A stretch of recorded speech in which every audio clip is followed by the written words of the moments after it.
देश में जिस तरह से कोरोना महामारी दूसरे दौर का प्रभाव चल रहा है और काफी लोगों को इस महामारी में अपनी जान से हाथ भी धोना पड़ा है।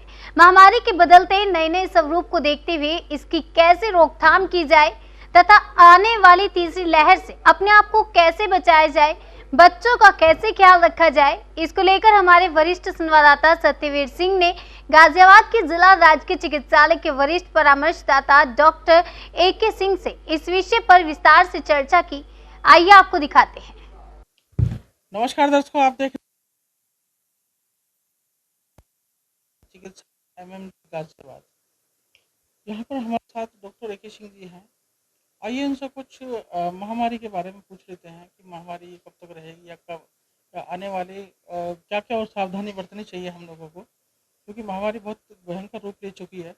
और हम सब नेशनल न्यूज़ भी चाहता है कि कुछ उपाय, कुछ सुझाव डॉक्टर साहब दें ताकि लोगों को कम से कम डर, भय ये सब निकले और वो अपना जीवन भी सही तरीके से बिताएं। चलिए डॉक्टर साहब, आपका बहुत बहुत स्वागत है हमारे नेशनल इंडिया न्यूज़ में।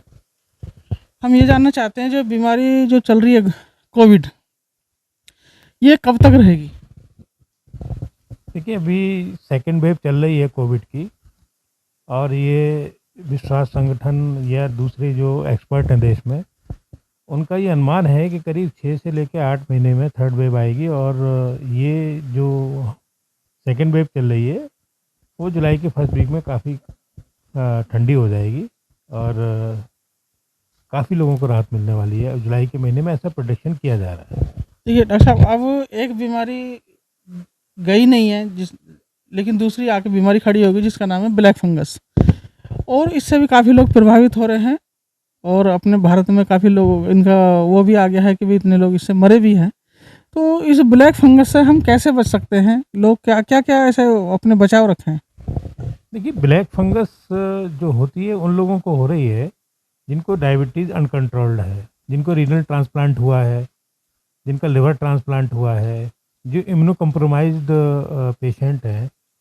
ऐसे पेशेंट को अगर मेड्रोल नामक टैबलेट ज़्यादा मात्रा में ले ली है उन्होंने बगैर डॉक्टर के प्रिस्क्रिप्शंस के, तो ऐसे ये इस तरह के जो मरीज़ होते हैं ये काफ़ी वल्नरेबिलिटी हो जाती है।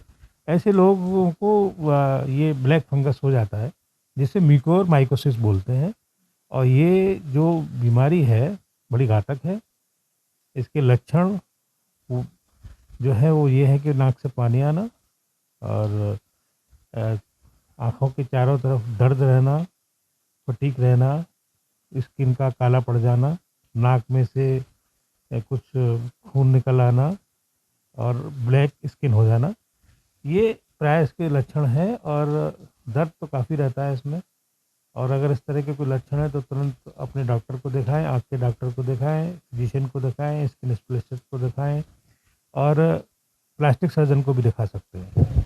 तो जिस तरह से ये बीमारी फैल रही है, लोगों में बहुत भय बना हुआ है इस समय, और इसका कोई सटीक इलाज ऐसा हो जो जनता में जाए, पता लगे कि भाई हम इससे बचाव हो सकता है? नहीं, बचाव की तो बहुत है, और इसका तो सही वक्त पर इसकी अगर जानकारी हो गई और सही वक्त पर इसका इलाज कर दिया तो बिल्कुल क्योरेबल डिसीज़ है, बिल्कुल ठीक होती है।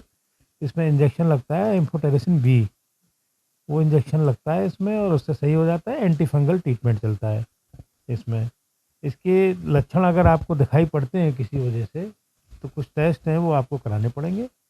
जैसे MRI है, कॉन्ट्रास्ट MRI करा लीजिएगा आप, या कॉन्ट्रास्ट CT भी नाक का करा सकते हैं। और कुछ खून के टेस्ट हैं, CRP है, आपका LFT है, KFT liver function test, kidney function test, complete blood clinical. ये सारे जो टेस्ट डॉक्टर साहब आपने बताए हैं, तो क्या ये हमारे सरकारी हॉस्पिटलों में उपलब्ध हैं?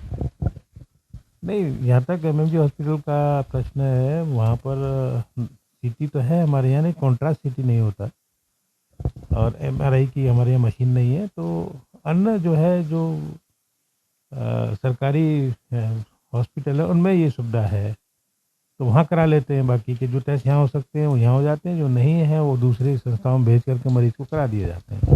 अच्छा डॉक्टर साहब, एक ये डराया जा रहा है या जैसे भी बताया जा रहा है कि आने वाले समय में एक थर्ड वेव आएगी, अब वो ये इतनी घातक रही है तो थर्ड वेव कितनी घातक रहेगी, या इससे क्या बचाव उपाय हैं जिससे लोग अपने बचाव करें? देखिए, मेन तो यही है कि थर्ड वेव जो भी आएगी वो इस तरह से है कि जैसे अगर आप थोड़ा इतिहास में जाएं पीछे तो 1920 में भी स्पेनिश फ्लू के नाम से इस तरह की महामारी आई थी, उसमें काफ़ी हिंदुस्तानी लोग मारे गए थे। तो उसमें भी थर्ड वेव आई ज़रूर थी लेकिन इतनी घातक नहीं थी और उसमें इतना नुकसान नहीं हुआ था जितना कि सेकंड वेव में हुआ था। तब फर्स्ट वेव भी आई थी, सेकंड भी आई थी, थर्ड भी आई थी। थर्ड वेव ज़्यादा खतरनाक थी, इसी तरह से अब ज़्यादा खतरनाक है सेकंड वेव।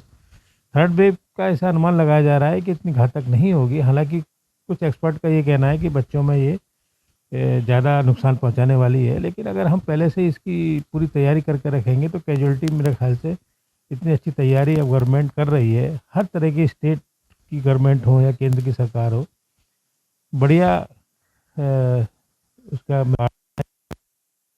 अप्लाई की पूरी व्यवस्था रहेंगी, तो इतना अब नुकसान होने वाला नहीं है जितना अब सेकंड वेव में हो। अच्छा, थर्ड वेव के लिए हमारे यहाँ हॉस्पिटल में, जिला चिकित्सालय में तैयारी चल रही होंगी? तैयारी के लिए पीडियाट्रिक वार्ड बना लिया गया है ऑक्सीजन के साथ।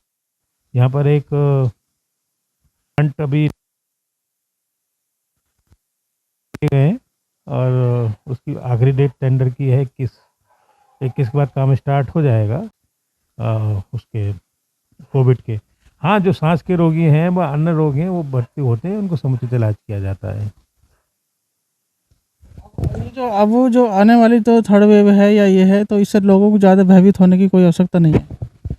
नहीं, जिन्होंने अपना जैसे घर से अनावश्यक रूप से घर से बाहर नहीं निकल रहे हैं, अपना पूरा ट्रीटमेंट ले रहे हैं, सोशल डिस्टेंसिंग कर रहे हैं, सैनिटाइजेशन है और अपना मास्क लगा रहे हैं, डबल मास्क लगा रहे हैं, अगर बाहर जा रहे हैं, घर में भी हैं तो अगर सिंगल मास्क लगा के रह रहे हैं तो बहुत अच्छा है। तो ऐसे लोगों का कुछ नहीं हो रहा है। और प्रॉपर वैक्सीनेशन, अगर 45 से ऊपर के हैं तो लगवा लें अपने पूरी दोनों डोज। अगर 18 से अब 44-45 तक भी अब हो रहा है तो अपनी डोज पूरी लगवा लें कैसे ही, और सुरक्षित रहें। अब डोज लगवाने के बाद, वैक्सीनेशन के बाद, या तो कोविशील्ड है या वो कोवैक्सीन है, 2 चल रही हैं हमारे यहाँ पर। तो उसका मतलब ये नहीं है कि आप व्यक्तिगत रूप से घूमेंगे सड़कों पर या जो कोविड एप्रोप्रिएट बिहेवियर है उसका पालन नहीं करेंगे तो आप पॉजिटिव हो सकते हैं। हाँ, इतना ज़रूर है कि जिन्होंने दोनों इंजेक्शन लगवा लिए हैं कोविशील्ड के या कोवैक्सीन के, उनमें मॉर्टेलिटी रेट बहुत कम देखा गया है, उनमें मृत्यु दर बहुत कम है। तो एक तरह से, लेकिन इसका डिसएडवांटेज नहीं उठाना चाहिए कि चलिए हमने लगवा लिए हैं तो ऐसे ही घूमेंगे हम लोग, मास्क नहीं लगाएंगे, हाथ नहीं सैनिटाइज करेंगे, सोशल डिस्टेंसिंग नहीं करेंगे, वो सब आपको करना पड़ेगा तभी आप बच पाएंगे। देखिए दर्शकों, ये थे डॉक्टर AK सिंह जी, जिला चिकित्सालय MMG गाजियाबाद से, जो हम सबको आज सलाह दे रहे थे। और इनकी बताई गई सलाह पे हम सबको ध्यान देना चाहिए ताकि भविष्य में कम से कम हम लोगों की जान माल की हानि हो। नेशनल न्यूज़ से सतबीर सिंह, निर्मल जैन के साथ।